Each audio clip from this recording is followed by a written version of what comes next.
ہم تو چلے گناہگار ہیں، دعا مقبول نہیں ہو رہی، تو اس کی اللہ تعالیٰ ضرور دعا قبول کرے گا۔ اب جب جا کے ہم دعا کرواتے ہیں اور ان کی دعا کی مقبولیت کے بظاہر ہمیں آثار کوئی نظر نہیں آتے، تو پھر ہم فوراً اللہ کی رحمت سے مایوس ہو کر نہ صرف رحمت سے مایوس ہوتے ہیں بلکہ اس شخص سے بھی بدظن ہو جاتے ہیں کہ جی ان کی تو دعاؤں میں کوئی اثر نہیں ہے، کیا فائدہ ہوا دعا کروانے کا۔ گویا کہ ہماری تمنا یہ تھی کہ جب جیسے یہ دعا کریں اور جو ہمارے لیے دعا کریں ضرور قبول ہونی چاہیے تھی۔ یہ غلط مناسب رویہ نہیں ہے، اس طریقے سے ہمیں سوچ نہیں بنانی چاہیے۔ ہمیشہ اللہ تعالیٰ کی رحمت سے پر امید رہیں۔ اللہ تعالیٰ کی رحمت یا اس کے انعام کے ہم تک پہنچنے میں دیر ہو سکتی ہے، لیکن اللہ تعالیٰ ہمیں محروم نہیں رکھے گا۔ ضمناً یہ بات آگے تو بھی عرض کر دیتا ہوں کہ بعض اوقات ہم دعا کرتے ہیں وہ ہماری جو سوچ کے مطابق مقبول نہیں ہوتی، تو ہم فوراً اللہ کی رحمت سے مایوس ہو جاتے ہیں اور کہتے ہیں کہ دعا کا کیا فائدہ ہوا۔ یہ سمجھ لیں کہ ایک معیار مقبولیت ہمارا ہے، ایک معیار مقبولیت شریعت کا ہے۔ ہمارے ہاں دعا کی مقبولیت کا معیار یہ ہے کہ جیسے دعا کریں، جو مانگ رہے ہیں بعینی وہ چیز مل جائے تو ہم کہیں گے دعا مقبول ہو گئی۔ لیکن شریعت اس بات کو تسلیم نہیں کرتی، بلکہ شریعت یہ کہتی ہے کہ آپ نے دعا مانگی، اگر اس دعا پر کوئی دنیاوی یا اخروی انعام مرتب ہو گیا، اس کے نتیجے میں اللہ تعالیٰ دنیا اور آخرت میں کوئی انعام کوئی نعمت دے گا، وہ دعا مقبول ہو گئی۔ تو بعض اوقات ایسا ہوتا ہے کہ جیسے ہم نے دعا مانگی، اے اللہ تعالیٰ مجھے نوکری دلوا دے، نہیں نوکری ملی، ہم کہتے ہیں دعا غیر مقبول ہو گئی، لیکن شریعت کچھ اور کہہ رہی ہے۔ تو چنانچہ روایات کا میں خلاصہ عرض کر رہا ہوں، کبھی تو ایسا ہوتا ہے کہ جو ہم مانگ رہے ہوتے ہیں اللہ تعالیٰ وہی ہمیں عطا کر دیتا ہے، یہ بھی ایک مقبولیت ہے اور یہ ہماری مقبولیت کے مطابق ہی ہو گئی۔ دوسرا یہ ہوتا ہے کہ کبھی ہم کوئی چیز مانگ رہے ہوتے ہیں لیکن اس میں ہمارے لیے بہتری نہیں ہوتی، تو اللہ تبارک و تعالیٰ وہ چیز ہمیں عطا نہیں کرتا۔ اس میں بھی ہمیں ایک انعام مل رہا ہے کہ ہمیں اللہ تعالیٰ جو ہم فساد میں مبتلا ہونے والے تھے اس سے محفوظ رکھ رہا ہے۔ مثال کے طور پہ بعض وقت ہم دعا کرتے ہیں اللہ تعالیٰ میرا بانڈ لگ جائے، 1 کروڑ کا بانڈ لگ جائے تو کیا مزہ آ جائے گا، اور بار بار دعائیں کرتے ہیں، جب دعا مقبول نہیں ہوتی تو مایوس ہوتے ہیں۔ علم الہی میں بسا اوقات یہ ہوتی ہے کہ اس کے 1 کروڑ کا بانڈ لگے گا، اگلے دن ہی گھر میں ڈاکہ پڑ جائے گا، اس کے بیٹے کو اغوا کر کے لے جائے گا، یا اس کو جان سے مار جائیں گے، پیسہ لٹ جائے گا، تو اللہ تبارک و تعالیٰ ان آفات سے ہمیں محفوظ فرما کے وہ انعام نہیں نکلواتا۔ اب یہ اچھا ہے یا برا؟ ہم فوراً مایوس ہو جاتے ہیں کہ دیکھو جی فلاں کا بانڈ نکل رہا ہے، فلاں کے نام نکل رہا ہے، فلاں کو نعمت دی اور ہمیں تو مل ہی نہیں رہا۔ تو یہ بھی ایک دعا کی مقبولیت کا یہ بھی ایک طریقہ صورت ہوتی ہے۔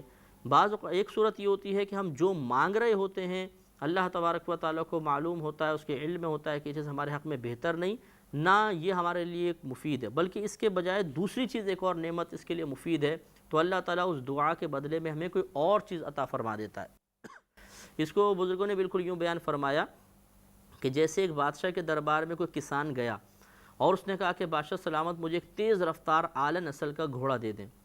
تو بادشاہ نے اس کو دیکھا کہ یہ تو کسان ہے، اس کو گھوڑے کی کیا ضرورت، یہ کیا کرے گا گھوڑے کا؟ تو بادشاہ نے ایک بیل کی اچھے موٹے تازے بیلوں کی جوڑی اس کو تحفے میں دلوا دی، کیونکہ بادشاہ جانتا تھا یہ کسان ہے، کھیتی باڑی کرے گا تو یہ اس کے لیے زیادہ نافع ہے۔ اب وہ کسان یہ بولے کہ دیکھو جی جو مانگا تھا وہ تو ملا نہیں، تو یہ اس کی نادانی ہے۔ بادشاہ نے اپنی حکمت سے اسے وہ چیز دی جو اس کی ضرورت کے مطابق تھی۔ اسی طرح یہاں معاملہ ہوتا ہے کہ جب ہم کوئی چیز طلب کرتے ہیں تو اللہ تبارک و تعالیٰ اپنے علم کے مطابق یہ بات جانتا ہے کہ یہ چیز اس کے حق میں نافع نہیں ہے بلکہ فلاں چیز ہے، تو اس کے بدلے میں دوسری چیز عطا فرما دیتا ہے۔ یہی وجہ ہے کہ آپ یہ دیکھیں گے کہ بعض اوقات جس چیز کے لیے دعا مانگ رہے ہیں وہ تو نہیں مل رہی، اور جس کے لیے نہیں مانگ رہے ہیں وہ چیزیں مل رہی ہیں۔ ہزارہا چیزیں آپ کے گھر میں ایسی ہوں گی جس کو آپ نے طلب نہیں کیا تھا اور آپ کو مل گئی۔ یہ انہی دعاؤں کی مقبولیت کا اثر ہوتا ہے جو دعائیں ہم نے کسی چیز کے لیے مانگی ہوتی ہیں۔ یہ بھی ایک مقبولیت کا ایک صورت ہے۔ اور یا پھر اللہ تعالیٰ دنیا میں کوئی چیز عطا نہیں فرماتا بلکہ اس دعا کو آخرت کے لیے محفوظ فرما لیتا ہے، اور آخرت میں اس کا انعام دیا جائے گا، جس کے بارے میں نبی کریم صلی اللہ علیہ وسلم نے ارشاد فرمایا کہ برود قیامت ایک شخص کو بہت زیادہ انعامات دیے جائیں گے۔ تو وہ بڑا حیران ہو کر پوچھے گا یا رب کریم یہ اتنے سارے انعامات مجھے کس چیز کے کس عمل کے بدلے میں دیے جا رہے ہیں؟ تو اللہ تعالیٰ فرمائے گا کہ یہ تیری ان دعاؤں کے بدلے میں سب کچھ دیا جا رہا ہے جو تو نے دنیا میں ہم سے مانگی تھیں لیکن ہم نے اپنی حکمت سے انہیں قبول نہیں کیا تھا۔ تو نبی کریم صلی اللہ علیہ وسلم ارشاد فرماتے ہیں کہ اس وقت وہ شخص یہ تمنا کرے گا کہ کاش دنیا میں میری کوئی دعا قبول ہوئی ہی نہ ہوتی۔ تو دیکھیں یہ ہے شریعت کے کچھ معیار کہ ہمارے ہاں مقبولیت کا معیار فقط ایک ہو گیا ہے کہ جو مانگے وہ ضرور ملنا چاہیے، لیکن شریعت کا معیار کیا ہے کہ کبھی تو یوں ہی ہوتا ہے جو مانگو گے وہ دیں گے، کبھی جو مانگ رہے ہو وہ نہیں ملے گا کیونکہ اس میں تمہارے لیے بہت نقصان ہے، اس نقصان سے بچا لیا جائے گا، کبھی جو مانگ رہے ہو فائدہ مند نہیں دوسری چیز دی جائے گی، اور کبھی دنیا میں کچھ بھی نہیں دیا جائے گا، آخرت میں اس کا بہترین بدلہ دیا جائے گا۔ یہ چاروں مقبولیت کی صورتیں ہیں، اگر ان میں سے کوئی بھی چیز مرتب نہ ہو تو سمجھ لیں دعا غیر مقبول ہو گئی، پھر وہ غیر مقبول ہوگی۔ تو اس لیے اللہ کی رحمت سے کبھی بھی مایوس نہیں ہونا چاہیے، ہمیشہ دعا کرتے رہیں اور اس سے ہی مانگتے رہیں۔ اس کے علاوہ کون ہے جو ہمیں کچھ دے سکتا ہے اس کی عطا کے بغیر، اس کی مرضی کے بغیر، اس کی مشیت کے بغیر؟ تو اللہ تعالیٰ کے دامن رحمت کو ہمیشہ تھام کر رکھنا چاہیے۔ اب یہ بیٹوں کو ارشاد فرمایا تو بیٹے آپ کی نصیحت سن کر چل پڑے اور یوسف علیہ السلام اور ان کے بھائی کو تلاش کرنے کے لیے دوبارہ مصر پہنچے۔ فلما دخلوا علیہ، پھر جب وہ حضرت یوسف علیہ السلام کے پاس حاضر ہوئے، قالوا، انہوں نے کہا، یا ایھا العزیز مسنا واہلنا الضر۔ اب یہ پھر وہاں پہ جب واپس آئے، غلہ وغیرہ کھا لیا، جو لے کر آئے تھے سب ختم ہو گیا، تو اب ان بھائیوں نے اپنے گھر کا جو ٹوٹا پھوٹا سامان تھا جو بچ گیا تھا، پہلے تو سارا مال لے گئے تھے وہ بھی سب خرچ ہوا، پھر وہ ٹوٹا پھوٹا مال لیا اور کچھ کھوٹے سکے تھے ان کے پاس وہ سب اٹھائے اور پھر یوسف علیہ السلام کے دربار میں پہنچ گئے۔ تو فلما دخلوا علیہ، پھر جب وہ یوسف علیہ السلام کے پاس پہنچے، قالوا، انہوں نے کہا، یا ایھا العزیز، اے عزیز، مسنا واہلنا الضر، کہ ہمیں اور ہمارے گھر والوں کو شدید مشقت اور تکلیف پہنچی ہے، وجئنا ببضاعۃ مزجاۃ، اور ہم آپ کے پاس بے قدر سامان لے کر آئے ہیں جس کی کوئی ویلیو نہیں ہے، ایسا ہم سامان لے کر آئے ہیں، لیکن فاوف لنا الکیل، تو آپ ہمیں پورا پورا ناپ دیجئے، کیونکہ آپ تو محسن ہیں، آپ اچھے نیک ہیں، آپ کرم فرمانے والے ہیں، ہمارا سامان اگرچہ بہت ہی ناقص ہے اور اتنے زیادہ مال کا یقیناً بدلہ نہیں بن سکتا، لیکن اس کے باوجود آپ ہمیں پورا عنایت فرمائیے، وتصدق علینا، اور ہم پر صدقہ کیجئے، ہمیں کچھ خیرات دیجئے، ان اللہ یجزی المتصدقین، بے شک اللہ تعالیٰ صدقہ کرنے والوں کو جزا عطا فرماتا ہے۔ اب جب یوسف علیہ السلام کے سامنے اس طرح انہوں نے اظہار کیا اور اپنے گھر والوں کی تنگ دستی کا معاملہ بیان کیا تو یوسف علیہ السلام رو پڑے، آپ کا دل بھر آیا اور آپ کے آنسو نکل آئے کہ کیا ایک وقت تھا کہ یہ مطلب شان سے تھے اور مجھے بے یار و مددگار ایک کنویں کے اندر پھینک گئے تھے، اور اب اللہ تبارک و تعالیٰ نے مجھے مقام عزت عطا فرمایا، تو آج یہی میرے سامنے عاجزی اور انکساری کر رہے ہیں، مجھ سے خیرات طلب کر رہے ہیں، تو آپ رو پڑے۔ اور اس کے بعد آپ نے ارشاد فرمایا، قال هل علمتم ما فعلتم بیوسف واخیہ اذ انتم جاہلون، کہ کیا تم تو یاد ہے، کیا تم جانتے ہو جو کچھ تم نے یوسف اور اس کے بھائی سے کیا تھا جس وقت تم نادان تھے، یعنی جس وقت تم پر حسد کا غلبہ تھا، جس وقت جہالت تمہیں مکمل طور پہ گھیرے ہوئی تھی، کیا تم جانتے ہو، یاد ہے کہ تم نے اس وقت یوسف علیہ السلام ان کے بھائی کے ساتھ کیا کیا تھا؟ جب آپ نے یہ کہا تو وہ بھائی ایک دم گھبرا گئے کہ یہ کیسے، یہ بادشاہ کو کیسے پتہ چلا کہ ہم نے یوسف کے ساتھ کیا کیا، یا آپ کے جانے کے بعد بنیامین کو جو انہوں نے تنگ کیا تھا وہ ہم نے کیا ہے، یہ کیسے پتہ چلا؟ تو جب ان کی پریشانی دیکھی تو یوسف علیہ السلام مسکرائے۔ تو آپ نے دیکھا ہوگا کہ بعض لوگ ایسے ہوتے ہیں جو میک اپ وغیرہ اگر کر کے کوئی آپ کے سامنے آ جائے تو شاید آپ اس کو نہیں پہچانیں گے، چہرہ بدل لے، لیکن اس کی کسی مسکراہٹ سے، کوئی ایک حرکت ایسی ہوتی ہے جس سے آپ فوراً پہچان جائیں گے، اچھا یہ تو وہ ہے۔ تو ایسی ہوا کہ یوسف علیہ السلام بہت تبدیل ہو چکے تھے، لیکن جب ان کی یہ پریشانی دیکھی تو آپ نے تبسم فرمایا اور آپ کے دندان مبارکہ ظاہر ہوئے۔ تو ان بھائیوں نے یہ مسکراہٹ بچپن سے وہ دیکھتے آئے تھے تو ان کے ذہن میں محفوظ تھی، تو جیسی دیکھا تو فوراً ایک دم ذہن میں آ رہی، یہ تو یوسف علیہ السلام ہے، یہ تو بالکل وہی مسکراہٹ ہے۔ تو پھر انہوں نے بات کہی، قال، انہوں نے کہا، اِنَّكَ لَأَنْتَ یوسف، کیا آپ سچ مچ یوسف علیہ السلام ہیں؟ قال انا یوسف وہذا اخی، آپ نے ارشاد فرمایا کہ ہاں میں یوسف ہوں اور یہ بنیامین میرا بھائی ہے۔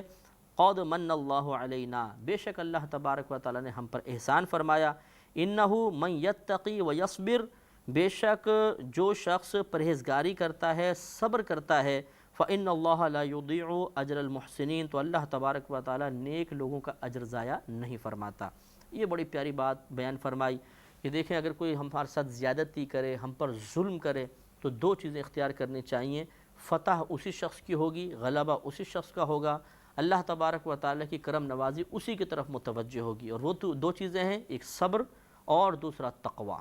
صبر کا مطلب انسان کوئی انتقامی کارروائی نہ کرے، اپنے زبان سے یا ہاتھ سے کسی طرح کا بدلہ وغیرہ نہ لے، اور کسی نے مثلا کوئی ہمارے ساتھ زیادتی کرے کوئی بدلہ نہیں لے، بالکل صبر و تحمل کا مظاہرہ کرے، زبان کو شکوے سے روک لے، دل کو شکوے سے روکے، ہر قسم کی انتقامی کارروائی سے اپنے آپ کو روک لے، تو یہ ہے صبر۔ ہمارے ہاں یہ ہوتا ہے کوئی ہمارے ساتھ برا سلوک کرتا ہے، خصوصاً ہماری بہنیں ہر طرح کی خرافات سنانے کے بعد، خوب برا بھلا کہنے کے بعد آخر میں بولتے ہیں کیا کریں جی ہم تو صبر کر رہے ہیں، تو یہ وہ صبر نہیں ہوتا۔ اس قسم کے پر اسرار صبر پر کوئی ثواب مرتب نہیں ہوگا۔ صبر کا مطلب یہ ہوتا ہے، صبر کا لغوی معنی ہی روکنا ہے، اپنے آپ کو شکوہ، شکایت اور ہر قسم کی انتقامی کارروائی سے روک لینے کا نام صبر ہے۔ تو ایک تو صبر، اور پھر دوسرا تقوی، کیا انسان پرہیزگاری اختیار کرے، یہ نہ سوچے کہ اچھا میرے ساتھ برا ہوا تو کیا فائدہ ہوا میرے اتنے نیک عمل کرنے کا، کیا فائدہ ہوا بھلائی کرنے کا، اور پھر بول بھی دیتے ہیں جی آج کل بھلائی کا کوئی زمانہ نہیں، ٹھیک ہے پھر ہم بدماشوں کے ساتھ بدماش ہوں گے، بروں کے ساتھ برے ہوں گے، بالکل غلط بات۔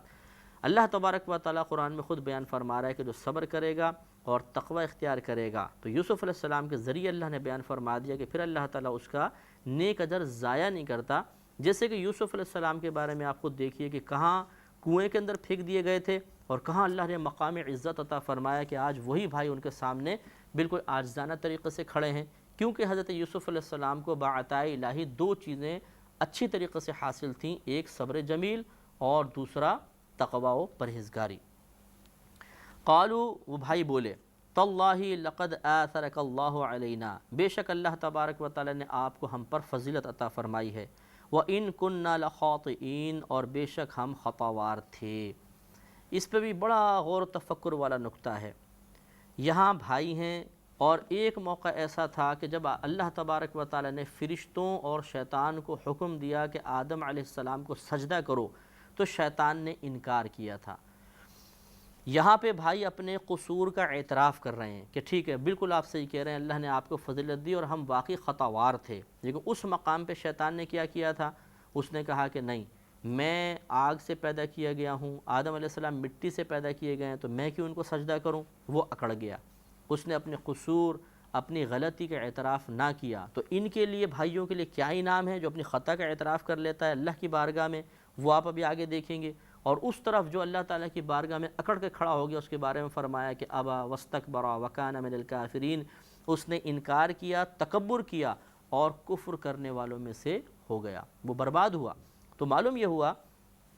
کہ اگر کوئی قصور سرزد ہو جائے تو اولاً اپنے قصور کا اعتراف کرنا چاہیے، ٹھیک ہے اللہ تعالیٰ واقعی مجھ سے قصور ہوا، میں اس پہ شرمندہ ہوں، نادم ہوں، اور پھر توبہ کے اسباب کی طرف توجہ کرنی چاہیے۔ ہم بعض اوقات اپنا قصور ماننے کے لیے تیار نہیں ہوتے کہ نہیں ہم سے کوئی قصور نہیں ہوا، اور اگر قصور ثابت بھی ہو جائے تو بعض اوقات دل میں شیطان ایک ایسا تکبر بیدار کر دیتا ہے کہ وہ تکبر اللہ تعالیٰ کی بارگاہ میں اظہار عاجزی کی راہ میں بھی رکاوٹ بن جاتا ہے۔ ارے میں کیوں توبہ کروں، نہیں کروں گا توبہ، اکڑ جاتے ہیں ہم لوگ، اور یہ غلط طریقہ ہے، یہ شیطانی طریقہ تھا، اور شیطان کے ایمان کے سلب ہونے، اس کی بربادی کا سبب بنا۔ ایسے ہمارے ساتھ بھی خدا نخواستہ ہو سکتا ہے، اس لیے ہمیں چاہیے کہ ان بھائیوں کے اس عمل سے عبرت حاصل کریں، اور اس پر جو انعام مرتب ہو رہے ہیں اس پر ہمیشہ توجہ کرتے رہیں۔ تو انہوں نے کہا کہ وَإِن كُنَّا لَخَاطِئِينَ، اور بے شک ہم ضرور خطاوار تھے۔ اب یوسف علیہ السلام نے کیا کیا؟ انہیں مارا، پیٹا، طنز کیے، ان کی دل آزاریاں کیں، انہیں مطلب سب بھرے بازار میں، اس بھرے دربار میں ذلیل کر دیا؟ نہیں۔ قال، آپ نے ارشاد فرمایا، لا تثریب علیکم اليوم، آج تم لوگوں پر کوئی ملامت نہیں۔ یہ وہی جملہ ہے، بعین ہی وہی جملہ ہے جو ہمارے نبی کریم صلی اللہ علیہ وسلم نے کفار مکہ کے لیے ارشاد فرمایا۔ 40 سال میں اعلان نبوت ہوا، 23 سال تک آپ مکۃ المکرمہ میں، یعنی اس کے بعد 13 سال مکۃ المکرمہ میں رہے، 10 سال آپ کی مدنی زندگی ہے۔ یہ جو 13 سالہ مکی زندگی ہے، اس میں کفار نے آپ کو بے حد تنگ کیا، لیکن فتح مکہ کے موقع پر نبی کریم نے یہی ارشاد فرمایا تھا۔ انشاءاللہ اس واقعے کو ہم ذکر کریں گے اور اسی سلسلے کو کنٹینیو رکھیں گے اگلے پروگرام میں۔ وآخر دعوانا ان الحمدللہ رب العالمین۔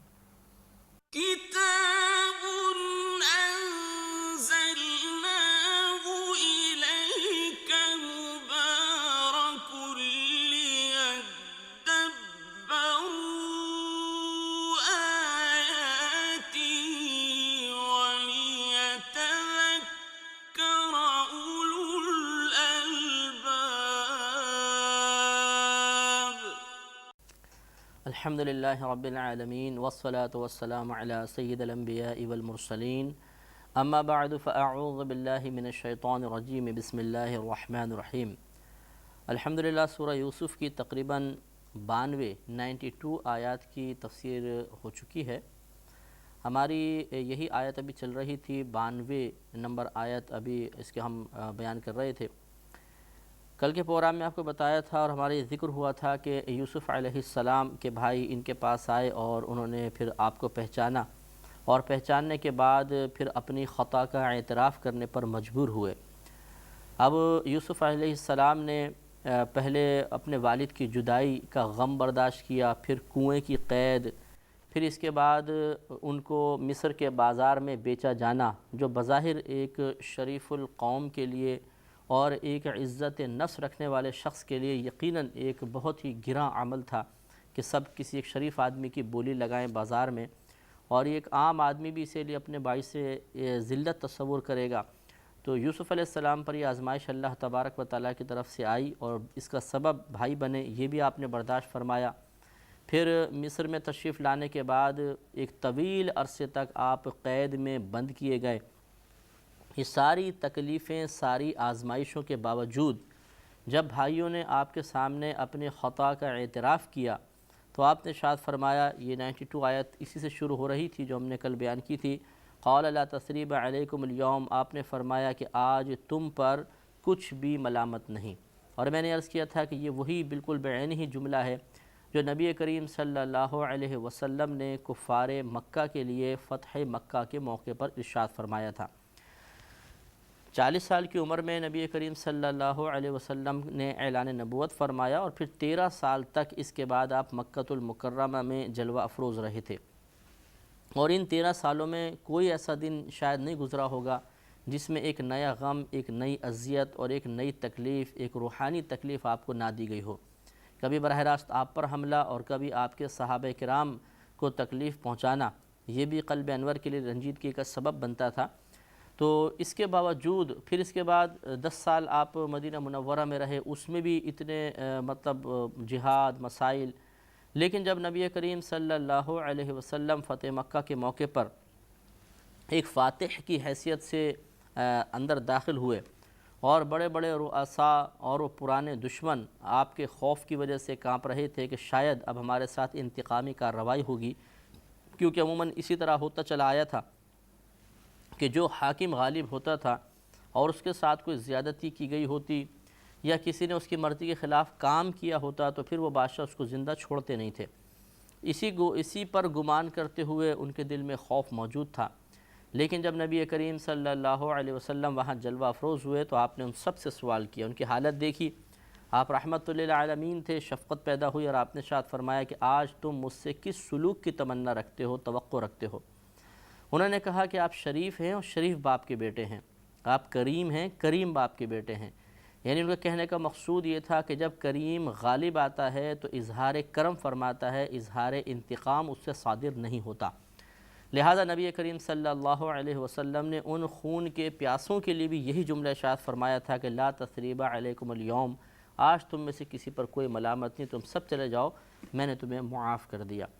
اس وقت بہت سے سینکڑوں کفار ایسے تھے جو اس منظر کو دیکھ کر اور نبی کریم صلی اللہ علیہ وسلم کی اس عفو و درگزر کی شان کو دیکھ کر ایمان لانے کی سعادت حاصل کرنے میں کامیاب ہوئے تھے۔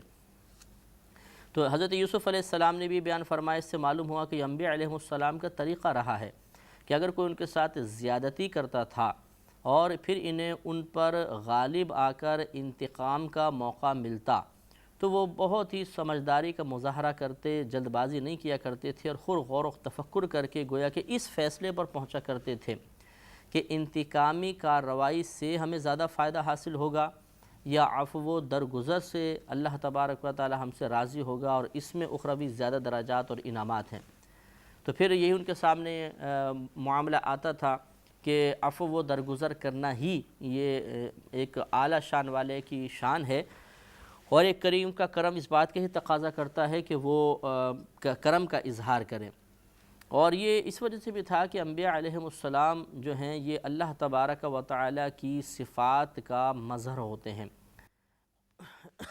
خصوصاً انبیاء علیہ السلام۔ وہ صفات کا مظہر سے مطلب جو اللہ تبارک و تعالیٰ کی اچھی صفات ہیں ان صفات کی مثل ان سے بھی ان صفات کا اس قسم کی ان کی مثل صفات کا ظہور ہوتا ہے۔ جیسے عفو و درگزر، یہ اللہ تبارک و تعالیٰ کی عادت کریمہ ہے کہ اللہ تعالیٰ بہت درگزر فرماتا ہے، معاف فرماتا ہے۔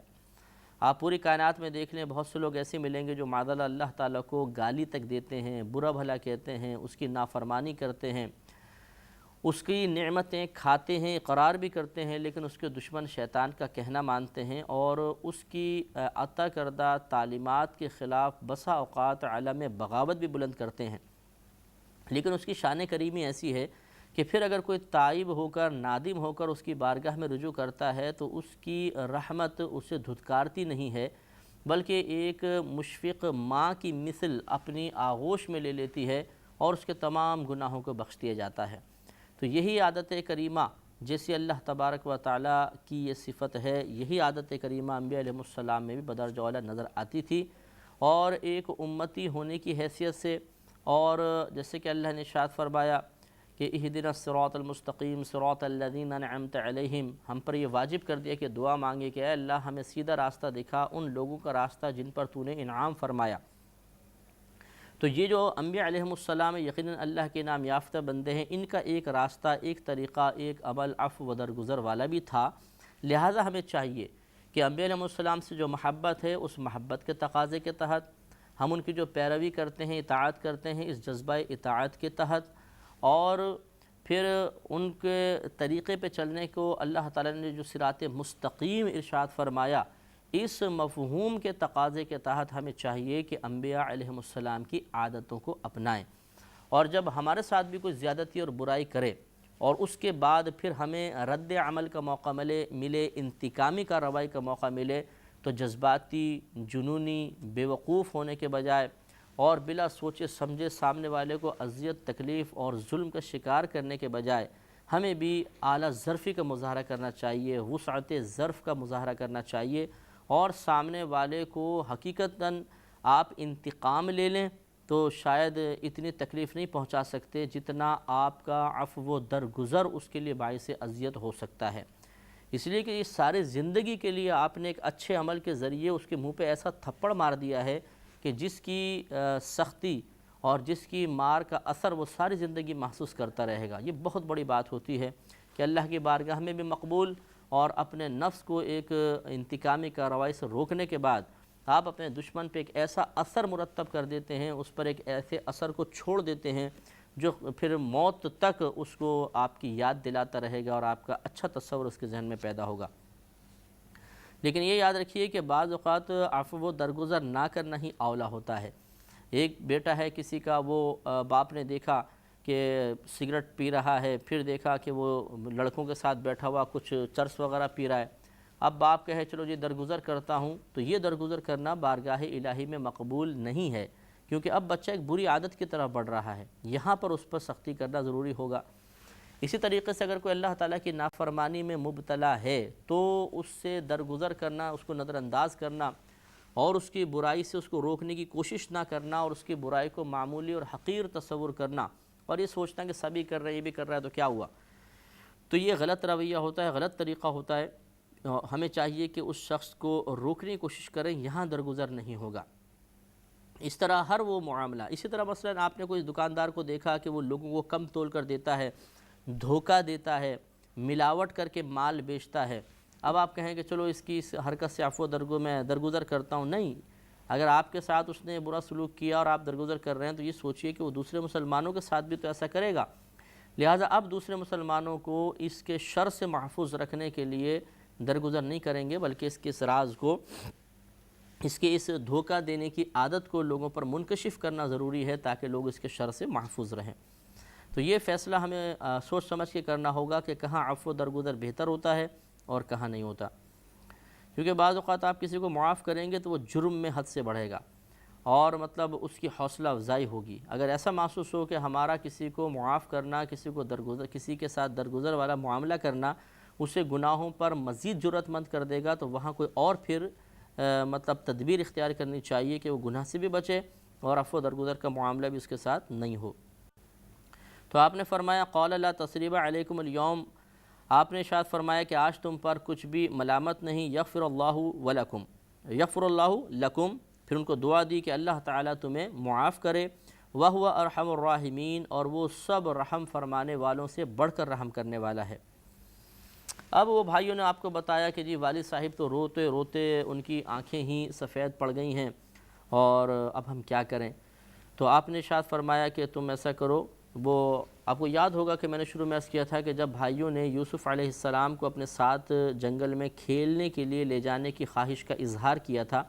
تو یعقوب علیہ السلام کے پاس ایک قمیص تھی جو ریشم کی تھی، جو حضرت ابراہیم علیہ السلام کو اس وقت پہنائی گئی تھی جب آپ کو آگ میں ڈالا جا رہا تھا۔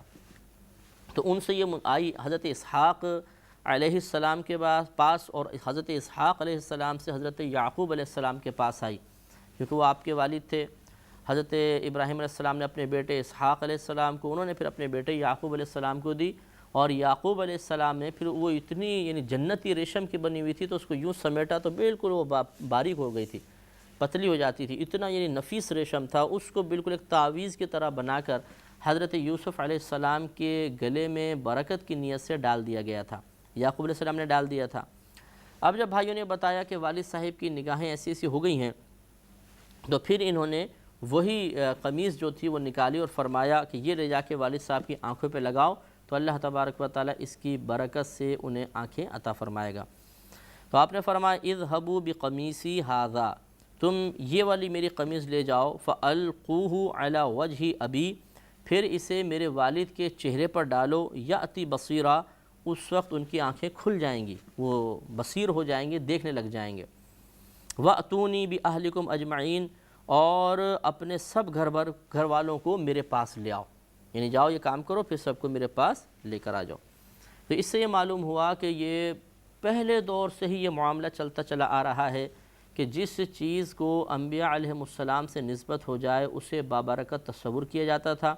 اور اسے علاج معالجے کے لیے اور مصیبتوں کے دوری کے لیے وسیلہ بنایا جاتا تھا۔ اب یوسف علیہ السلام یہ بھی تو عرض کر سکتے تھے کہ اے اللہ تو بینائی عطا فرما، ڈائریکٹ اللہ سے عرض کر دیتے، یا یعقوب علیہ السلام نبی تھے، خود اللہ کی بارگاہ میں عرض کر دیتے، جب ان کو پتہ چلتا کہ یوسف ہیں موجود تو پھر وہ اللہ کی بارگاہ میں دعا کر لیتے۔ نہیں،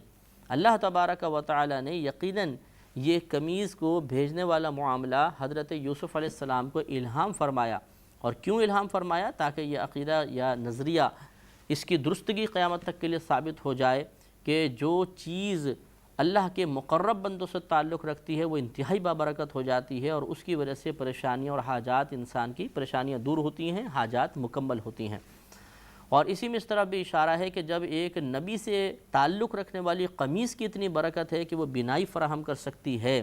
تو پھر خود اس نبی کی کیا برکت ہوگی، اس کی برکات کا عالم کیا ہوگا۔ اور پھر وہ بنی اسرائیل میں مبعوث فرمائے گئے نبی، اور ہمارے نبی کریم صلی اللہ علیہ وسلم جو تمام انبیاء علیہ السلام سے بالاتفاق افضل اور اعلیٰ ہیں، تو ان کی برکات کا عالم کیا ہوگا، ان کے جسم مقدس سے جو چیزیں لگ رہی ہوں گی ان کی برکات کا کیا ٹھکانہ ہوگا، ہم کوئی اندازہ اس میں نہیں کر سکتے۔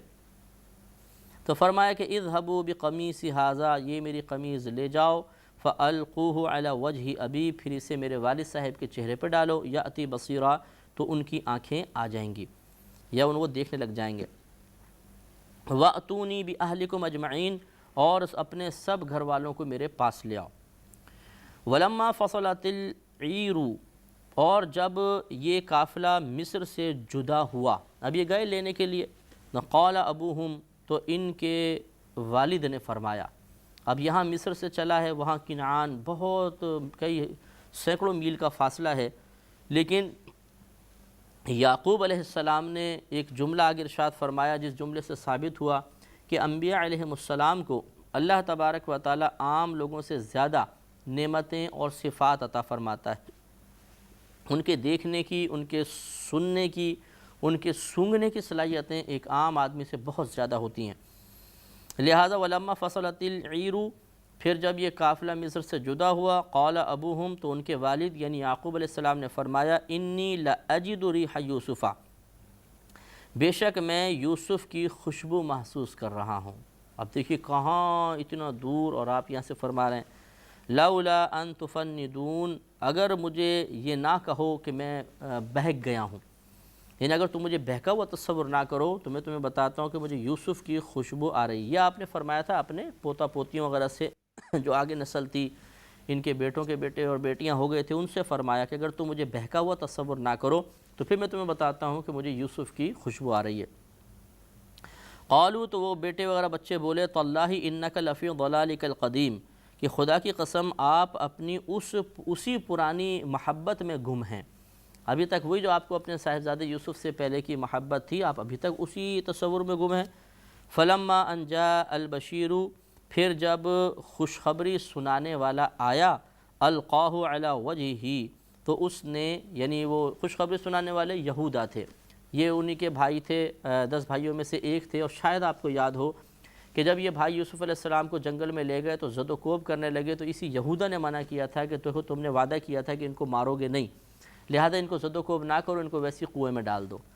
جب یہ واپس آنے لگے تو اسی یہودا نے کہا کہ یہ قمیض میں لے کے جاؤں گا، اس لیے کہ میں نے ہی بڑے قصور کیے ہیں، اور اب میں چاہتا ہوں کہ چونکہ میں والد صاحب کی اذیت کا سبب بنا تو اب جا کر خوشخبری بھی میں ہی ان کو سناؤں۔ بھائیوں نے اتفاق کیا، تو پھر یہ اس کو لے کر زیادہ تیزی کے ساتھ گئے اور پھر والد صاحب کے پاس پہنچے۔ تو فلما ان جاء البشیر، پھر جب خوشخبری دینے والا آیا، القاہ علی وجہہ، تو اس نے وہ قمیض یا کرتا ان کے چہرے پر ڈال دیا، فرتد بصیرا، اسی وقت ان کی آنکھیں لوٹ آئیں۔ تو دیکھیے کتنی برکت ہے کپڑے کو کہ مس کرنے کی، کہ اب یہ جو اس قمیص سے امداد ہو رہی ہے ما فوق الاسباب ہے، ما تحت الاسباب نہیں ہے، کیونکہ عموماً اس سے جو ہے قمیص سے شفائیں حاصل نہیں ہوتی ہیں۔ یہ ایک عجیب و غریب صورتحال ہے کہ جب اللہ تبارک و تعالی کسی کو شفا دینا چاہتا ہے تو وہ شفا دینے میں دوائیوں کا محتاج نہیں ہوتا، لہذا بعض یہ کہہ دیتے ہیں جی دعاؤں کا کیا فائدہ، کوئی دوائی استعمال کرو،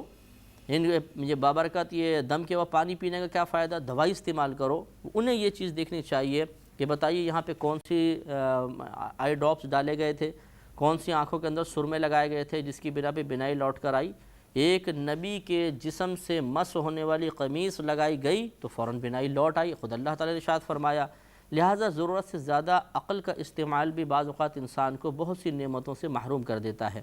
دوا کا استعمال ممنوع نہیں، کرنا چاہیے، نبی کریم صلی اللہ علیہ وسلم کی سنت ہے، لیکن دوا کے استعمال کے مقابلے میں نیک لوگوں کے اجسام یا نیک لوگوں سے اجسام سے یا دیگر چیزوں سے تعلق رکھنے والی بابرکت چیزوں کی برکت کا انکار کر دینا یا اسے معمولی حقیر سمجھنا یہ مناسب نہیں ہے۔ اب قال الم اقل لکم، حضرت یعقوب علیہ السلام نے فرمایا کیا میں نے تمہارے لیے نہ کہا تھا انی اعلم من اللہ ما لا تعلمون، کہ بے شک میں اللہ تعالیٰ کی طرف سے وہ جانتا ہوں جو تم نہیں جانتے ہو۔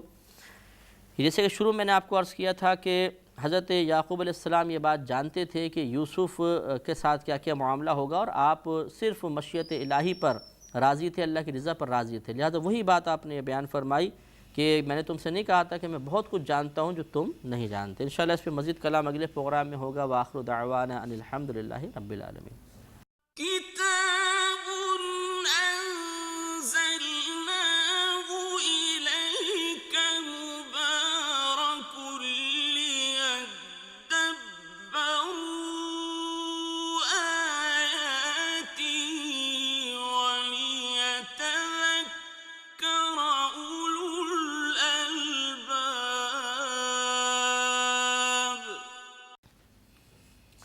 الحمدللہ رب العالمین والصلاة والسلام علی سید الانبیاء والمرسلین،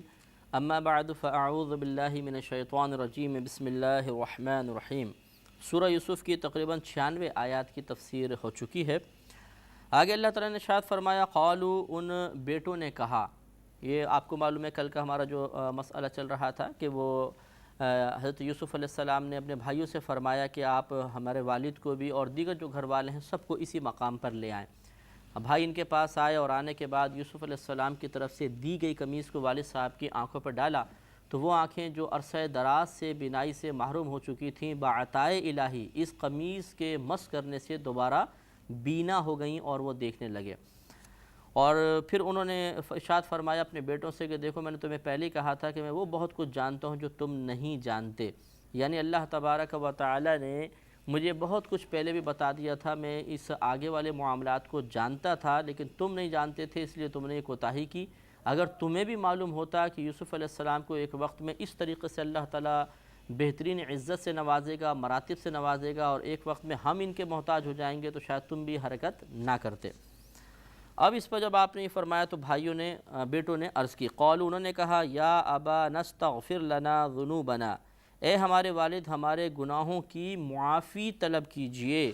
انا کننا خاطئین، بے شک ہم خطاوار ہیں۔ ذرا توجہ کیجئے گا، انہوں نے کہا یا ابا نستغفر لنا،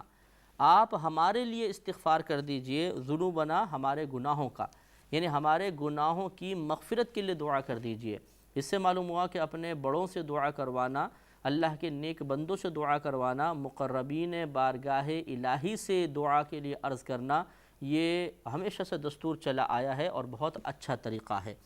اسی لیے ہمارے ہاں بھی رائج ہے کہ ہم بزرگوں کے پاس جاتے ہیں، ان سے دعا کرواتے ہیں۔ حالانکہ اللہ تعالیٰ ہماری دعا سننے پر بھی قادر ہے، لیکن بہرحال جو اللہ کا مقرب بندہ ہوتا ہے اس کی زبان میں جو تاثیر ہوتی ہے اور اس کی دعا کے جو مقبولیت کے چانسز ہوتے ہیں وہ ہمارے دعا کی مقبولیت میں اتنے نہیں ہوتے، لہٰذا یہ طریقہ شروع سے رہا۔ اور اگر آپ تھوڑا سا غور فرمائیں تو اس میں اللہ تعالیٰ کی بارگاہ سے مغفرت کی طلب کے لیے ایک وسیلہ بھی قائم کیا گیا۔ وہ خود بھی دعا کر سکتے تھے براہ راست، لیکن اپنے والد کو وسیلہ بنایا کہ والد صاحب اللہ کے مقرب بندے ہیں، اللہ کے نبی ہیں، یہ اگر ہمارے لیے دعا کر دیں گے تو ان کے وسیلے سے اللہ تعالیٰ کی مغفرت کا حصول ہمارے لیے آسان ہو جائے گا۔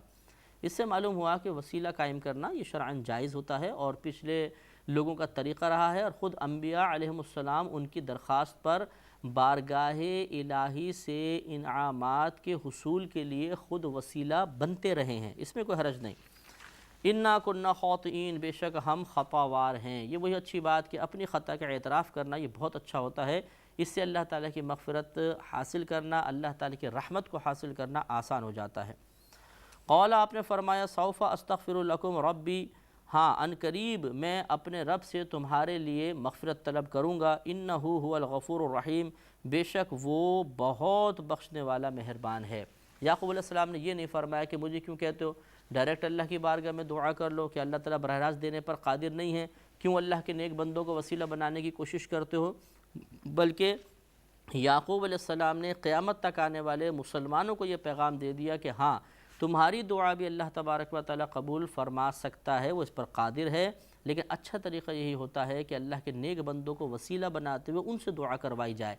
کیونکہ اللہ تعالیٰ ان کی دعائیں رد نہیں فرماتا ہے اور اس کی برکت سے ضرور کوئی نہ کوئی انعام مرتب ہوتا ہے۔ لہٰذا اسی لیے آپ نے اپنے بیٹوں کو ڈائریکٹ اس کی تعلیم نہیں دی کہ تم براہ راست اللہ کی بارگاہ میں التجا کرو، بلکہ آپ نے اقرار کیا کہ ٹھیک ہے میں تمہارے لیے استغفار کروں گا۔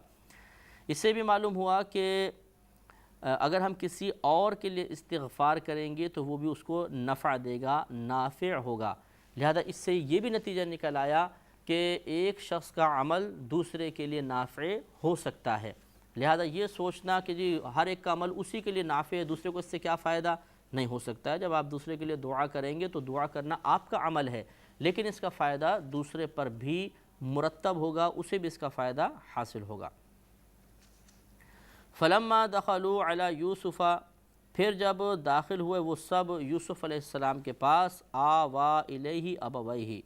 تو آپ نے اپنے والدین کو اپنے پاس جگہ دی۔ شاید آپ کو یاد ہوگا کہ ہم نے شروع میں بتایا تھا کہ یوسف علیہ السلام کی والدہ کا بچپن میں انتقال ہو گیا تھا،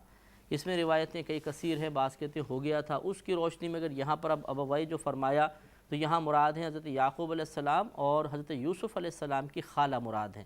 تو خالہ کو بھی عرب میں ادب سے ماں کہہ دیا کرتے ہیں، تو اس لیے ابویہ ہی کا لفظ استعمال ہوا۔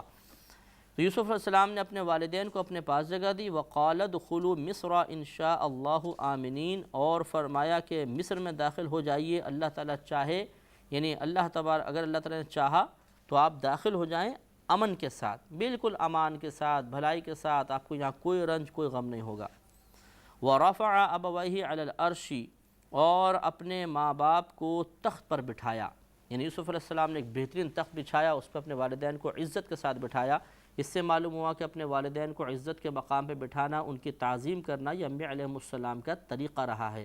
تو ہمیں بھی یہی تعلیم دی گئی ہے کہ اپنے والدین کی تعظیم کو ادب کرو، اور یہ بھی یاد رکھیں کہ غیر اللہ کی ایسی تعظیم کہ جس میں عبادت کا شائبہ نہ ہو اور اسے مطلب اس سجدہ وغیرہ نہ کیا جائے تو یہ شرعاً بالکل جائز ہوتا ہے اور یہ کوئی شرک کے زمرے میں نہیں آتا۔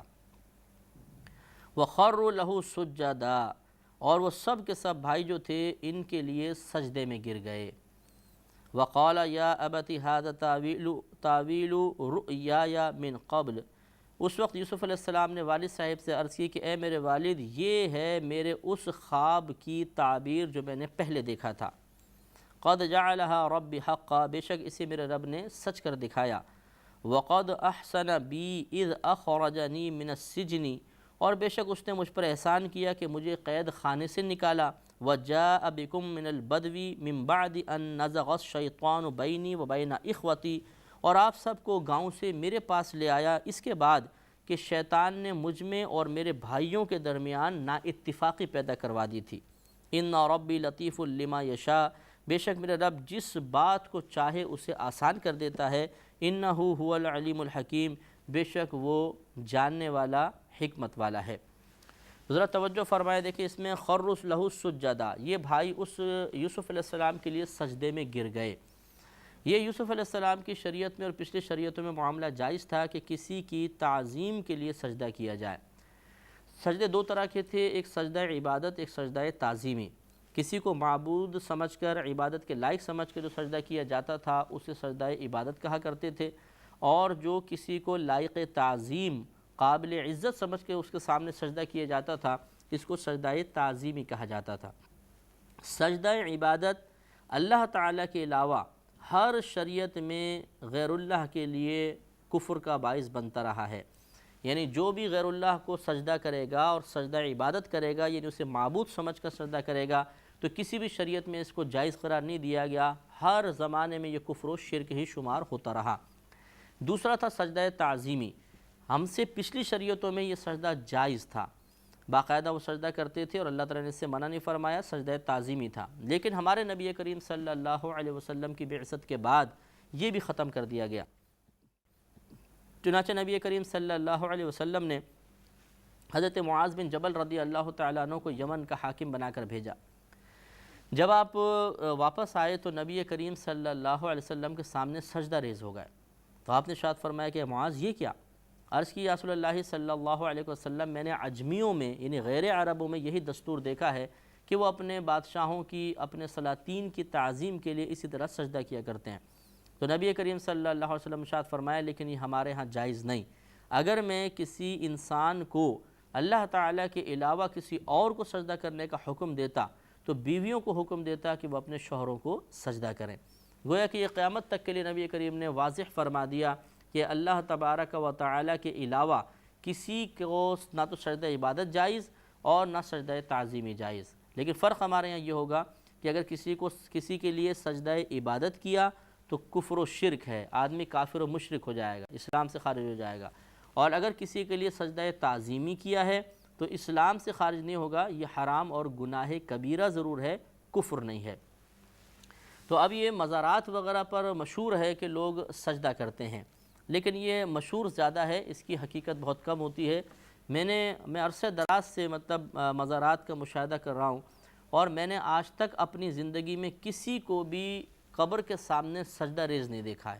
ہاں لوگ آتے ہیں چوکھٹ چومی تو بظاہر تھوڑا سا جھک جاتے ہیں، لیکن میں نے تو اپنی زندگی میں آج تک کسی کو سجدہ کرتے ہوئے نہیں دیکھا۔ لیکن میں اس کا انکار نہیں کر رہا ہوں کہ سجدہ نہیں ہوتا ہوگا، ہو سکتا ہے کوئی جاہل کسی مقام پہ کرتا ہو اور کسی نے دیکھا بھی ہو، لیکن جو سننے والے ہیں وہ بھی ذرا غور کریں، کیا آپ نے خود بعین ہی اپنی آنکھوں سے اپنی پوری حیات میں کسی ایک انسان کو، آدمی کو کسی صاحب مزار کے سامنے سجدہ ریز دیکھا؟ آنکھیں بند کر کے ذرا غور کیجئے تو آپ کو معلوم ہوگا کہ یہ مشہور بات ہے، ہوا میں گردش بہت زیادہ کرتی ہے، لیکن اس کی حقیقت آپ کو بہت کم نظر آئے گی۔ اس کے باوجود بہرحال اگر کوئی کسی صاحب مزار کو سجدہ کرے اور اسے معبود حقیقی سمجھ کے سجدہ کرے گا تو کافر و مشرک ہو جائے گا، اور اگر صاحب مزار کو قابل تعظیم سمجھ کے کسی نے سجدہ کیا تو کافر و مشرک تو نہیں ہوگا، لیکن حرام اور گناہ کبیرہ ضرور ہے۔ اب یہاں تھوڑی سی توجہ طلب بات ہے، اگر بالفرض کوئی کسی صاحب مزار کے سامنے جھکا بھی ہوا ہے تو فوراً اسے کافر و مشرک کہہ دینا یہ بہت بڑی جرت کی بات ہے۔ یہ وہی شخص کرے گا جس کے دل میں خوف خدا نہیں ہوگا، آخرت کی گرفت کا خوف نہیں ہوگا۔ آپ کہیں گے کیوں؟ اس کی وجہ یہ ہے کہ جب کوئی شخص سجدہ ریز ہے تو ہمیں کیا پتہ وہ کس نیت کے ساتھ سجدہ ریز ہے، وہ سجدہ عبادت کر رہا ہے یا سجدہ تعظیمی کر رہا ہے۔ اگر سجدہ عبادت کر رہا ہوتا تو کافر و مشرک، اگر سجدہ عبادت کر رہا ہے تو کافر و مشرک، اگر سجدہ تعظیمی کر رہا ہے تو کافر و مشرک نہیں، حرام اور گناہ کبیرہ کا مرتکب ضرور ہے۔ اب جب تک ہم اس کی نیت نہیں معلوم کریں گے ہمیں کیا پتہ کہ وہ کون سا سجدہ کر رہا ہے، لہٰذا بغیر اس کی نیت دریافت کیے اس کے ساتھ بدگمانی کرتے ہوئے فوراً اس پہ کفر و شرک کا فتویٰ لگا دینا یہ بہت خطرناک ہے۔ کہ مسلم شریف کی روایت نبی کریم صلی اللہ علیہ وسلم نے ارشاد فرمایا، جس نے کسی مسلمان کو کافر کہا اور وہ مسلمان کافر نہیں ہے، یعنی اس لفظ کفر کا اہل نہیں ہے، اس سے کوئی کفر صادر نہیں ہوا، تو یہ کہنے والے کی طرف لوٹ آتا ہے۔ تو شارح نے یہ فرمایا کہ کہنے والا خود کافر ہو جائے گا اگر کسی غلط آدمی کو کافر و مشرک کہا۔ اب جب تک ہم نیت معلوم نہ کریں ہم کیسے کہہ سکتے ہیں یہ کافر و مشرک ہے؟ میں اکثر اس کو سمجھاتا ہوں کہ مثال کے طور پہ ایک مسجد میں جماعت ختم ہوئی تو ایک آدمی کھڑا ہو گیا، اس نے کہا آپ سب کے سب مشرک ہو چکے ہیں، آپ دوبارہ کلمہ پڑھیں۔ لوگوں نے کہا ارے ہم نے تو نماز ادا کی ہے، ہم نے کون سا شرک کیا ہے؟ اس نے کہا آپ کا شرک میں نے یہ دیکھا کہ امام جو تھا وہ دیوار کو سجدہ کر رہا تھا، پہلی صف امام صاحب کو سجدہ کر رہی تھی، دوسری صف پہلی صف کو، تیسری صف دوسری صف کو، چوتھی صف تیسری صف کو سجدہ کر رہی تھی، تو تم سب غیر اللہ کو سجدہ کر رہے تھے اس لیے کافر و مشرک ہو گئے۔ تو ان میں سے ایک سمجھدار بولا کہ بھائی ہم بظاہر ایک دوسرے کے سامنے جھکے ہوئے تھے کیونکہ حکم الہی یہی ہے کہ ہم اس طرح کعبۃ اللہ کی طرف رخ کر کے سجدہ کریں، لیکن ہماری نیت تو اللہ کو سجدہ کرنے کی تھی، ان لوگوں کو سجدہ آپس میں ہم سجدہ کرنے کی نیت کوئی کر رہے تھے۔ تو یقینی سی بات ہے کہ اس شخص کی وضاحت کو قبول کیا جائے گا، اور ایسے ہی ہوتا ہے اگر ہم کعبۃ اللہ کے سامنے بھی سجدہ ریز ہوتے ہیں تو ہم کعبے کو سجدہ نہیں کرتے، جو کعبے کو سجدہ کرے گا وہ کافر ہو جائے گا، جو کعبے کی عبادت کا قصد کرے گا کافر ہوگا۔ ہم تو اللہ کی عبادت کرتے ہیں اور اللہ کو ہی سجدہ کرتے ہیں۔ ہاں اللہ تعالیٰ نے ہمیں اس سجدہ کرنے کے لیے جو رخ کرنے کا حکم دیا وہ سمت کعبہ ہے۔ تو اسی طریقے سے اگر ہم سامنے والے کی نیت کو معلوم کیے بغیر حکم لگا دیں تو پھر تو مسجد کے اندر بھی سارے کے سارے مشرک ہو جائیں گے۔ تو انہیں ہم مشرک کیوں نہیں کہتے ہیں؟ اس لیے کہ ان کی نیت شرکی نہیں ہے، وہ ایک دوسرے کو سجدہ کرنے کی نیت نہیں کر رہے، وہ اللہ تعالیٰ کو سجدہ کرنے کی نیت کر رہے ہیں۔ تو معلوم ہوا کہ اصل جھکنے کا اعتبار نہیں بلکہ نیت کا اعتبار ہوا۔ لہذا صاحب مزار کے سامنے اگر کوئی جھکا ہوا ہے تو پہلے آپ اس کی نیت تو معلوم کریں، ایسا نہ ہو کہ آپ جرأت مندی کے ساتھ اس سے کہتے ہیں کافر و مشرک، اور وہ کر رہا تھا سجدہ تعظیمی، تو یہ تو کافر و مشرک نہیں ہے، زیادہ حرام ہے، تو اب کفر آپ کے اوپر لوٹ آئے گا، اور وہ تو نہیں لیکن آپ کافر و مشرک ہو جائیں گے۔ تو بتائیے کہ جو پھر اس طریقے سے اس خطرے کو مول لے رہا ہے کیا اس کے دل میں خوف خدا ہو سکتا ہے؟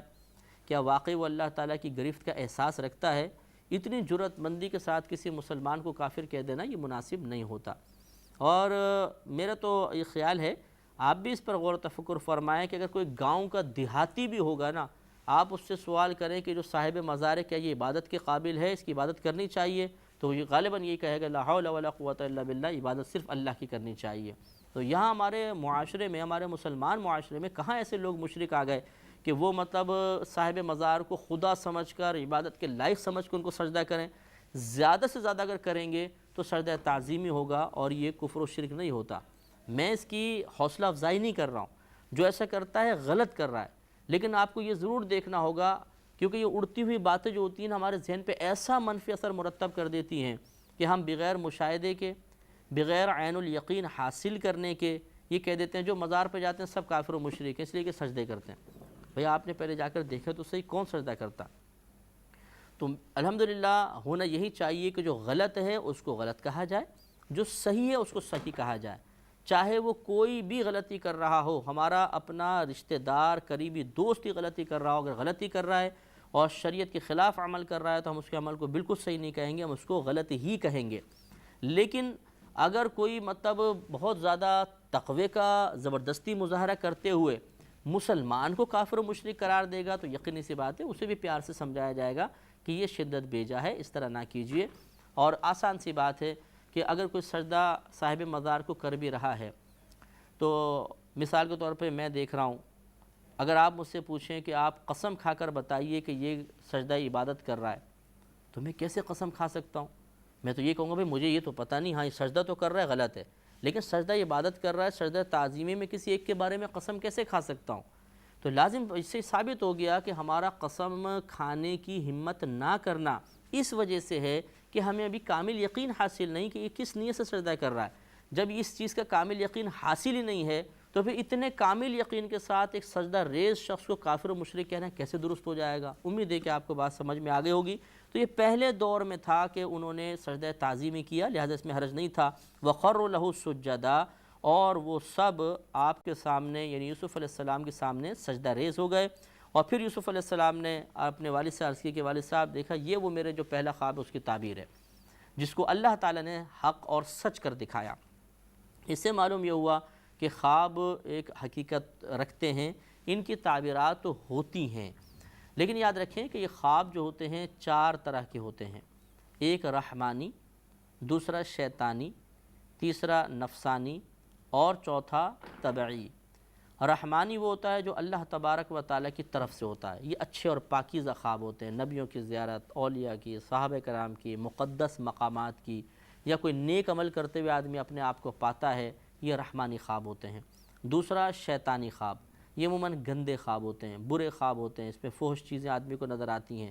تیسرا نفسانی، نفسانی کے اندر بھی گندگی بھی ہو سکتی ہے اور فضول قسم کے، آپ ہوا میں اڑ رہے ہیں، گدھے پہ جا رہے ہیں، کتے کے پیچھے بھاگ رہے ہیں، کتے آپ کے پیچھے لگ گئے ہیں، اس طرح الٹے سیدھے خواب نظر آتے ہیں۔ اور ایک ہوتا ہے طبعی، یعنی طبیعت کے تقاضے کی وجہ سے انسان بیمار ہے اور بیماری کی وجہ سے اس کو اس طرح کے خواب نظر آتے ہیں۔ ان خوابوں کی اقسام پہ انشاءاللہ مزید کلام کریں گے، لیکن اگلے پروگرام میں وآخر دعوانا ان الحمدللہ رب العالمین۔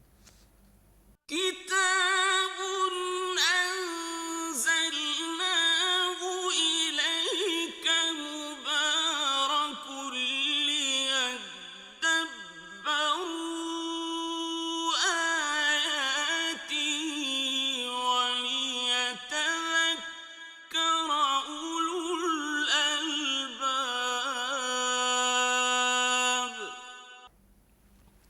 الحمدللہ رب العالمین والصلاة والسلام علی سید الانبیاء والمرسلین، اما بعد فاعوذ باللہ من الشیطان الرجیم، بسم اللہ الرحمن الرحیم۔ الحمدللہ سورہ یوسف کی تقریباً 100 آیات کی تفسیر ہو چکی ہے، لیکن یہ جو 100 نمبر آیت ہے اس کے بارے میں کچھ کلام ابھی چل رہا تھا۔ اس میں معاملہ بیان کیا گیا کہ جب یوسف علیہ السلام کے والد حضرت یعقوب علیہ السلام، آپ کی خالہ اور دیگر خاندان والے آپ کے پاس آئے تو آپ نے اپنے والدین کے لیے ادب سے تعظیماً ایک عرش بچھایا، یعنی تخت بچھایا گیا، اس پہ والدین کو بٹھایا اور آپ کے بھائی آپ کے سامنے سجدہ ریز ہو گئے تھے۔ اس پر یوسف علیہ السلام نے چونکہ بچپن میں اپنے والد کو خواب سنایا تھا تو اپنے والد کو خطاب کرتے ہوئے عرض کی کہ بابا جان دیکھیے یہ وہ خواب ہے جو میں نے پہلے دیکھا تھا اور اللہ تبارک و تعالی نے اس کی تعبیر یہ دکھا دی اور اس خواب کو حق اور سچ کر دکھایا۔ اس تفصیل میں آپ کی خدمت میں عرض کر رہا تھا کہ خواب جو ہوتے ہیں یہ 4 قسم کے ہوتے ہیں، ایک رحمانی، دوسرا شیطانی، تیسرا نفسانی اور چوتھا طبعی ہوتا ہے۔ رحمانی خواب اللہ کی طرف سے ہوتا ہے لہذا ہمیشہ پاکیزہ ہوگا، شیطانی شیطان کی طرف سے ہوتا ہے لہذا ہمیشہ گندا ہوگا، نفسانی نفس کی طرف سے ہوتا ہے لہذا گندگی یا فضول چیزوں پر مشتمل ہوتا ہے، اور 5واں طبعی، یہ اصل میں جیسے گیس ہے بہت زیادہ پیٹ میں، دماغ پہ غبار چڑھ گیا یا طبیعت بے چین ہے، کوئی ٹینشن ہے تو یہ مطلب خواب کے اندر وہ ٹینشن جو ہے وہ خواب بن کر آتی ہے یا خواب اس قسم کے اس ٹینشن کی وجہ سے آتے ہیں تو ہم سمجھتے ہیں شاید یہ من جانب اللہ ہیں، یہ سچے خواب ہیں وغیرہ وغیرہ، لیکن طبیعت کے تقاضے کی وجہ سے ہوتے ہیں۔ یہ خواب عموماً ڈراؤنے بھی ہوتے ہیں اور مطلب آدمی کو ہلاکت کا خوف اور پریشان کن خواب ہوتے ہیں، یہ طبیعت کے تقاضے کی وجہ سے بھی ہو سکتے ہیں۔ تو یاد رکھیں کہ تعبیر جو ہوتی ہے وہ صرف سچے یعنی جو رحمانی خواب ہے اس کی تعبیر ہوتی ہے، جو شیطان کی طرف سے اس کی کیا تعبیر، نفس کی طرف سے جو طبعی تقاضے کی وجہ سے وہ بیکار خواب ہوتے ہیں، ان کی کوئی تعبیریں وغیرہ نہیں ہوتی ہیں، لیکن اکابرین نے بیان کی ہیں۔ یعنی یہ ضروری تو نہیں کہ جو ایک خواب نظر آیا وہ شیطان کی نفس کی کس طرح اس کی پہچان کرنا بعض اوقات بہت دشوار ہو جاتا ہے، تو اکابرین نے باہر ضمنی طریقے سے ان کی تعبیرات کو لکھا ہے۔ خواب کی تعبیر بتانا ایک بہت بڑا فن ہے اور فی زبانہ غالباً اس فن کا ماہر جو ہے وہ آپ کو پوری دنیا میں نظر نہیں آئے گا، یہ بہت ہی مشکل ہوتا ہے کیونکہ اس کے لیے پورے قرآن اور حدیث یعنی قرآن کی تمام آیات اور احادیث کریمہ پیش نظر ہوں، اور اس کے علاوہ جتنے بھی اکابرین سے، انبیاء علیہ السلام سے خوابوں کی تعبیریں منقول ہوئیں وہ سب کے سب پیش نظر ہونی چاہیے، تاکہ جیسے کوئی خواب بیان کرے تو ہوتا یہ ہے کہ یا تو نقل کی وجہ سے، یعنی پہلے لکھا ہوا ہے کوئی تعبیر وہ ہمارے ذہن میں آتی ہے ہم بیان کرتے ہیں، اور یا ایسا ہوتا ہے کہ جیسی کو خواب بیان کرے گا اللہ تعالیٰ کی طرف سے اس معبر کے دل میں الہام فرمایا جاتا ہے اور یہ اس الہام شدہ چیز کو بیان کر دیتا ہے۔ اب یہ اللہ کی طرف سے ہی الہام شدہ تھا یہ بھی کنفرم نہیں ہوتا، بعض اوقات شیطانی مداخلت بھی ہو جاتی ہے کہ شیطان جو ہے دل میں غلط تعبیر ڈال دیتا ہے اور ہم سمجھتے ہیں شاید یہ من جانب اللہ ہے، اس کو بیان کر دیتے ہیں۔ یہی وجہ ہے کہ صرف نبیوں کی تعبیر جو ہے وہ 100% قطعی اور یقینی ہوتی ہے، کیونکہ وہ وحی الہی کے ذریعے ان کو معلوم ہوتا ہے۔ باقی جو جتنے بھی لوگ تعبیر بیان کریں گے انہیں ہم 100% یقینی نہیں کہہ سکتے، بلکہ وہ ظنی ہوتی ہیں، ظنی یعنی غالب گمان کے ساتھ ہوتی ہیں۔ لہٰذا خوابوں کی تعبیر کوئی بیان بھی کرتا ہے تو آپ ضرور معلوم کرنا چاہیں کریں، اس میں کوئی حرج بھی نہیں ہے، لیکن اگر کوئی تعبیر ہمارے منافی نکل آئے، ہمارے خلاف نکل آئے تو ٹینشن لینے کی ضرورت نہیں، کیونکہ ضروری نہیں کہ وہ سچی بھی ہو۔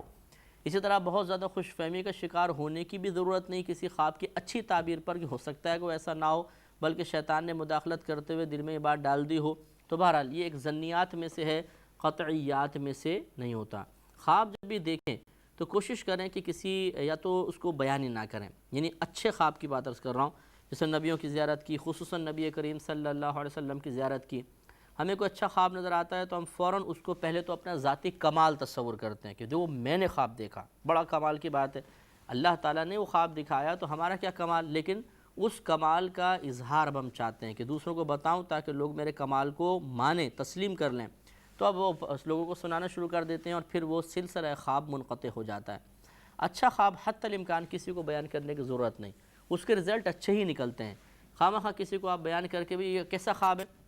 میں نے نبی کی زیارت کی ہے، کیسا خواب ہے، یقینی سی بات ہے اس پہ تبصرہ کرنے کی کیا ضرورت ہے، وہ خواب بہت اچھا ہی ہوگا جس پہ نبی کریم کی زیارت ہوئی، لیکن آپ نے بتایا تو ہو سکتا ہے کہ یہ سلسلہ اب منقطع ہو جائے، اس لیے اچھے خواب نہ بیان کریں۔ ہاں تعبیر معلوم کرنا چاہیں تو کوئی ایسا ویسا خواب ہو تو اس کی تعبیر معلوم کر سکتے ہیں، اور جب بھی آپ تعبیر معلوم کریں کسی صاحب علم شخص سے، اچھے شخص سے جو مطلب قابل اعتماد ہو، قرآن و حدیث کے اچھے علوم جانتا ہو، اس سے آپ معلوم کریں گے تو انشاءاللہ بہت ہی برکت رہے گی۔ اور یہ بھی یاد رکھیں کہ نبی کریم صلی اللہ علیہ وسلم نے ارشاد فرمایا کہ خواب نبوت کا 40واں حصہ ہیں۔ ایک حدیث کے الفاظ ہیں، نبوت کے 40ویں حصے سے مراد یہ ہے کہ جیسے نبی مستقبل کی خبریں دینے کے لیے آتا ہے بعطاہ الہی، اللہ تبارک و تعالیٰ انہیں مستقبل کے بارے میں بتاتا ہے اور حکم دیتا ہے کہ آپ امت کو ان مستقبل کے معاملات کے بارے میں خبر دیں، اسی طریقے سے خواب بھی مستقبل کے بارے میں خبر دیتا ہے، اس لیے اس کو نبوت کا 40واں حصہ قرار دیا گیا۔ خواب ہمارے نبی کریم صلی اللہ علیہ وسلم بھی بکثرت دیکھا کرتے تھے اور آپ باقاعدہ اس کی تعبیر بیان فرماتے تھے۔